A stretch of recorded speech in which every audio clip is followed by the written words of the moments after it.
As GCSE exams are coming faster than ever, any student sitting exams should know these life-changing tips on the best methods to revise.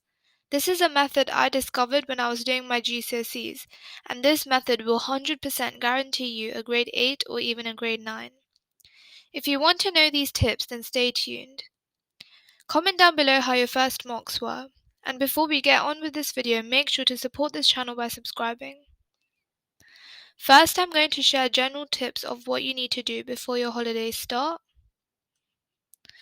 So, firstly, ask your teachers to print out the specification for each subject. If you can't print it out, don't worry because you can find a PDF version online if you search it up. Secondly, is for each topic you're getting tested on, find it in the specification and highlight the parts you've done. Then make a list of pending subtopics you haven't learnt yet, as the teachers won't teach you everything from each topic. And lastly, plan when you'll finish revising each subtopic. I've made a video on how to make the most efficient timetable for revision, so if you haven't seen that yet, go check it out. The link will be in the description box below.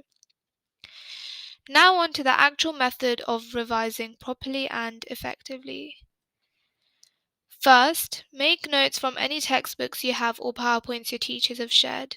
Make them as detailed as possible, including every single little thing from each topic. Next, watch videos on YouTube or other websites such as MathsWatch and My GCSE Science. This is really important because you'll cover every single thing from the topic, so you don't miss anything. If you didn't know, I previously also used to teach GCSE biology on my channel, so check those videos out if you need any help and subscribe.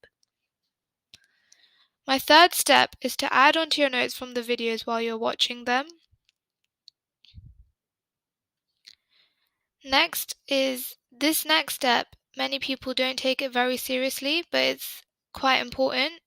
Make sure to gather all your notes by either stapling or paper clipping them. This is really important so you don't lose all this near exams. Step 5 is to make a summarized mind map for each topic. If you don't have time, you can also print out the mind maps from Physics and Maths Tutor. And lastly, you should do exam questions of the topic from websites such as Save My Exams or Physics and Maths Tutor. This will help you apply your knowledge. And to finish off, revisit areas you didn't understand or got wrong in the exam questions. And after you've done all of that, gather your notes, mind maps and exam questions and place it in a plastic wallet or in your folder so you can refer to this later.